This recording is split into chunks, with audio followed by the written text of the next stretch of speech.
नमस्कार मंडळी.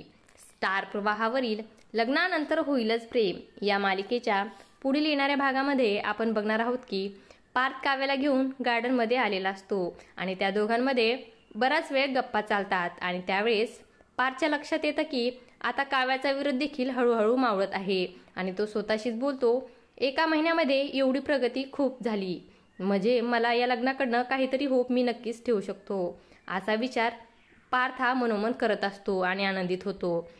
आणि त्याच वेळेस त्याच्या मोबाईलवर एक व्हिडिओ येतो आणि तो व्हिडिओ पाहिल्यानंतर पार्थला आश्चर्याचा धक्काच बसतो आणि तो काव्याला बोलतो, काव्या, तुमच्यावर ज्या माणसाने हल्ला केला होता त्याचे सीसीटीव्ही फुटेज आपल्याला मिळाले आहे. आणि ते सीसीटीव्ही फुटेज दोघे मिळून बघू लागतात. तेव्हा पार्थ हा काव्याला म्हणतो की हा व्यक्ती म्हणजे बरेच दिवसापासून आपल्या सर्व परिवारावर लक्ष ठेवून आहे. माझं मन मला सांगत आहे की आता हा पुन्हा एकदा हल्ला करणार आहे.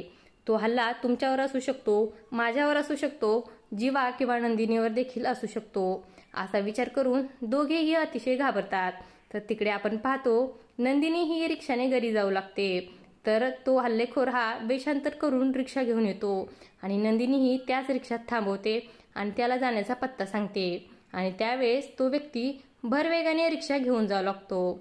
आता पुढे येणाऱ्या भागामध्ये हल्लेखोर पुन्हा एकदा नंदिनीवर हल्ला करणार का, पार्थ व काव्या नंदिनीला वाचवणार का, हे पाहणं अतिशय रंजक ठरणार आहे. अशाच मालिकांच्या नवनवीन अपडेट्स पाहण्यासाठी आपल्या चॅनेलला सबस्क्राईब करा आणि व्हिडिओ आवडला असेल तर लाईक आणि शेअर करायला विसरू नका. धन्यवाद.